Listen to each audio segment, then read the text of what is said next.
नमस्कार दोस्तों, स्वागत है आपका एक और नई वीडियो में। और आज की इस वीडियो में हम एक ऐसे शख्सियत के बारे में बात करने वाले हैं जिसकी आज की सक्सेस को देखकर आप ये नहीं बता पाएंगे कि 6-7 साल पहले इनकी फैमिली मेजॉरिटी इंडियन फैमिली से भी काफी ज्यादा पुअर थी। जी हाँ दोस्तों, आज की इस वीडियो में हम बात करने वाले हैं Indian famous blogger Saurabh Joshi के बारे में। आज YouTube पर सौरभ जोशी के मेन चैनल में 40 मिलियन से भी ज्यादा सब्सक्राइबर्स हैं। हर महीने करोड़ों की कमाई और काफी सारी लग्जरीज कार्स जैसे मर्सिडीज, जी वैगन और अपने सपनों का घर, आज सब कुछ इनके पास है। लेकिन यही आदमी 6-7 साल पहले तक इनको ये भी नहीं पता था कि इनका फ्यूचर किस मोड़ पे जाएगा। ना ही इनके पास पैसे थे, ना ही इनके पास रिसोर्सेस, सिर्फ और सिर्फ दो चीजें, कंसिस्टेंसी और पैशन। और आज सौरभ जोशी इंडिया के नंबर 1 ब्लॉगर है। ये कहानी सिर्फ यूट्यूबर सौरभ जोशी की नहीं है, बल्कि हर उस आम लड़के की है जो आज की डेट में स्ट्रगल कर रहा है और ये सोच रहा है कि क्या उसके सपने कभी फ्यूचर में पूरे होंगे भी या नहीं।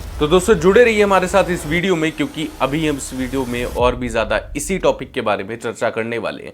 इस वीडियो को ज्यादा से ज्यादा लाइक, शेयर, सब्सक्राइब जरूर करें अगर आपको ये वीडियो जरा भी पसंद आती है। वीडियो में आगे बढ़ने से पहले सौरभ जोशी का थोड़ा बैकग्राउंड देख लेते हैं। सौरभ जोशी का जन्म सन 2018 सितंबर उत्तराखंड के पास एक छोटे से गांव में हुआ। इनका घर मिडिल क्लास भी नहीं बल्कि लोअर मिडिल क्लास था। इनके पापा कारपेंटर थे और मजदूरी का काम करते थे। काम ढूंढने के लिए इनका पूरा परिवार दिल्ली, हरियाणा, हिसर अलग अलग जगहों पे घूमता रहा। सौरभ जोशी को इस दौरान अपना स्कूल 5 बार बदलना पड़ा क्योंकि इनकी जो फाइनेंशियल कंडीशन थी वो इनको सेट नहीं होने देते थे एक स्कूल में। इनके घर में इतनी ज्यादा पैसों की कमी थी कि कभी कभी बेसिक नेसेसरी चीजें भी पूरी नहीं हो पाती थी। मम्मी घर संभालती थी और पापा इनके दिन रात मेहनत करते थे। लेकिन इन सभी चीजों के बीच एक छोटी सी चीज जो कि सौरभ जोशी ने कभी नहीं छोड़ी, अपनी आर्ट। सौरभ जोशी को ड्राइंग में काफी ज्यादा इंटरेस्ट था और इनिशियली सौरभ जोशी ने यूट्यूब पे चैनल खोला था अपने ड्राइंग और स्केचेस का, जहाँ पे वो ड्राइंग्स और स्केचेस बनाया करते और इसकी वीडियो अपलोड करते थे यूट्यूब पे। फिर काफी समय बाद सौरभ जोशी ने अपना व्लॉगिंग चैनल स्टार्ट किया और ट्रस्ट मी, ना कोई फैंसी माइक, ना कोई कैमरा, लेकिन he made best out of everything. लोग अक्सर सौरभ जोशी से कहा करते थे कि पढ़ाई पे ध्यान दो, आखिर ये आर्ट वगैरह से होगा क्या। लेकिन सौरभ जोशी को खुद उस टाइम पे नहीं पता था कि यही उनकी जो आर्ट है वो एक दिन उन्हें यहाँ पे लाके खड़ा कर देगी। उन्होंने BFA की डिग्री यानी कि बैचलर ऑफ फाइन आर्ट्स भी कंप्लीट किया, लेकिन घर की हालत देख के उन्हें पता था कि उन्हें कुछ अलग और उन्हें और मेहनत करनी पड़ेगी। फिर 2015 और 16 के अराउंड सौरभ जोशी ने अपना फर्स्ट यूट्यूब चैनल स्टार्ट किया, जिसमें वो डिफरेंट सेलिब्रिटीज और फेमस पर्सनैलिटीज के ड्राइंग्स और स्केचेस को अपलोड किया करते थे। वो रात भर स्केचेस बनाते और फिर उन वीडियोस को अपलोड करते। लेकिन वहीं अगर व्यूज की बात करें तो वो काफी ज्यादा कम आ रहे थे और उनका चैनल काफी समय तक मोनेटाइज भी नहीं हो पाया था। मतलब रात भर मेहनत करना, हर दिन मेहनत करना, लेकिन फिर भी कोई भी रिजल्ट नहीं, कोई भी रिकॉग्निशन नहीं। जरा सोचिए दोस्तों, आप इतनी ज्यादा मेहनत करें, रात भर 2-3 बजे तक जग कर ड्राइंग्स बनाएं, अपना काम करें और फिर वीडियोस को अपलोड करें, लेकिन इस मेहनत के मुकाबले आपको रिस्पांस बिल्कुल भी ना है। ये सब देख के कोई भी हार मान जाता है। सौरभ ने कई बार बताया कि उन्हें भी उस टाइम पे फ्यूचर अनसर्टेन लगता था,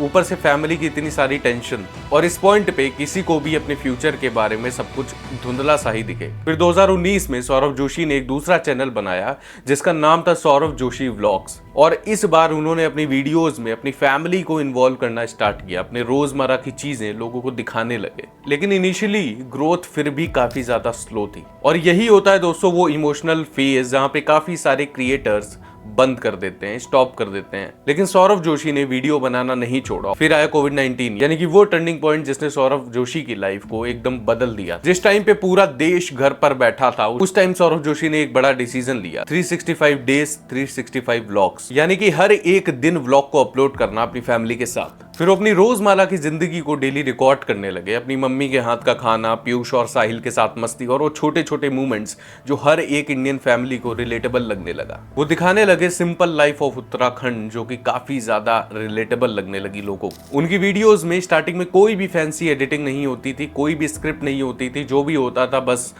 रॉ होता था, प्योर होता था। और दोस्तों इसी वजह से कोविड-19 इनकी लाइफ का एक टर्निंग पॉइंट हो गया, क्योंकि जहाँ पे लोग अपने घरों में कहीं ना कहीं परेशान थे, वहाँ पे सौरभ जोशी ने ये दिखाया कि घर में भी कितने ज़्यादा मज़े आ सकते। हर दिन एक व्लॉग अपलोड करना और कंसिस्टेंसी के साथ मुश्किल तो है। इसके बाद सौरभ जोशी की वीडियोस में व्यूज स्काई रॉकेट की तरह बढ़ने लगे। इनकी एक एक वीडियोस मिलियंस तक पहुंचने लगी, और क्योंकि ये कंसिस्टेंट थे, हर एक दिन न्यू व्लॉग अपलोड करते थे, तो काफी सारी रेगुलर ऑडियंस भी इनके साथ जुड़ने लगी, अटैच होने लगी, और इनका अच्छा खासा फैन बेस क्रिएट हो गया। सौरभ जोशी ने अपना 365 डेज चैलेंज भी कंप्लीट कर दिया, और इस चैलेंज को कंप्लीट करने के बाद उनके चैनल पे जैसे बांध सा खुल गया हो, यानी कि ग्रोथ ही ग्रोथ। इसके बाद सौरभ जोशी का चैनल, यानी कि उनका जो व्लॉगिंग चैनल है, इंडिया का सबसे तेज ग्रोथ करने वाला चैनल बन गया। और आज की डेट में सौरभ जोशी के मेन व्लॉगिंग चैनल में 40 मिलियन सब्सक्राइबर्स से भी ज्यादा पार हैं, और उनके आर्ट्स वाले चैनल में भी मिलियंस ऑफ सब्सक्राइबर्स हैं। अब तक की अगर उनके टोटल व्यूज की बात की जाए तो उनके टोटल व्यूज 20 बिलियन से भी ज्यादा क्रॉस कर चुके हैं, और इनकी मंथली इनकम लगभग करोड़ों रुपयों तक है। घर की हालत अब एकदम से बदल गई है, लाइफ कंफर्टेबल हो रही है, और ड्रीम हाउस भी बन रहा है। वही लड़का जिसके पास एक ढंग का फोन तक नहीं था, आज उसके पास प्रोफेशनल सेटअप है, प्रोफेशनल टीम है, और सब कुछ है। इसलिए दोस्तों आप भी अगर किसी काम में लगे हैं तो उस काम को छोड़िए मत, लगे रहिए उसमें। लेकिन दोस्तों सक्सेस के कुछ नेगेटिव पॉइंट्स भी हैं, जैसे कि जैसे जैसे आप सक्सेसफुल होते हो आपको क्रिटिसिज्म भी झेलना पड़ता है। ऐसा ही कुछ सौरभ जोशी के साथ भी हो रहा है। कुछ लोग कह रहे हैं कि सौरभ जोशी का कंटेंट अब रिपीटेटिव हो रहा है, मतलब रोजमर्रा की जिंदगी में वही रोज रोज सेम कंटेंट। कुछ लोग तो ये भी डिबेट करने लगे हैं कि इनका कंटेंट स्क्रिप्टेड होता है। दोस्तों ये सब चीजें तो, ये सारी नेगेटिविटी तो बहुत नॉर्मल है। अगर आप इतने बड़े लेवल पे पहुंचते हो तो हर क्रिएटर को ये सब सुनना ही पड़ता है। लेकिन फैक्ट ये है कि उनके मिलियंस ऑफ फैंस को उनके सिंप्लिसिटी और उनकी फैमिली बॉन्डिंग पसंद आती है। तो दोस्तों सौरभ जोशी की ये मोटिवेशनल कहानी हमें आखिर क्या सिखाती है? पहला लेसन है कंसिस्टेंसी।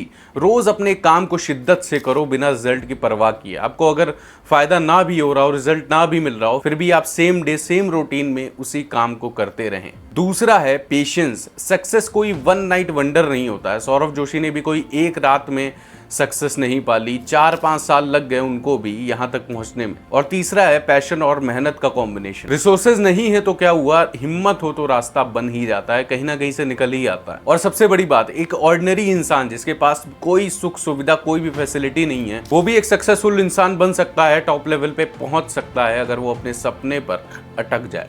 ठीक इसी तरह सौरभ जोशी ने भी ये दिखा दिया कि घर में कितनी भी ज़्यादा फाइनेंशियल प्रॉब्लम हो, कितनी भी ज़्यादा कमी हो, कितने भी कम व्यूज़, कितना भी रिजल्ट आपको नहीं मिल रहा हो, लेकिन आपको लगे रहना है। तो दोस्तों आपका क्या कहना है? आप सौरभ जोशी की कहानी से क्या कुछ सीखते हो? क्या अपने पैशन को आप फॉलो कर रहे हो? क्या अपने पैशन को पाने के लिए, अपने गोल को पाने के लिए आप रोज़ वो स्टेप्स लेते हो, वो मेहनत करते हो, या अभी भी आप सिर्फ डरते रहते हो? दोस्तों कमेंट सेक्शन में अपनी राय जरूर दें, और इस वीडियो को ज्यादा से ज्यादा लाइक, शेयर, सब्सक्राइब करें, ताकि इसी तरीके की इंफॉर्मेटिव और मोटिवेशनल वीडियोस हम आपके लिए फ्यूचर में भी ला सके। तब तक के लिए स्टे सेफ, स्टे अवेयर। धन्यवाद।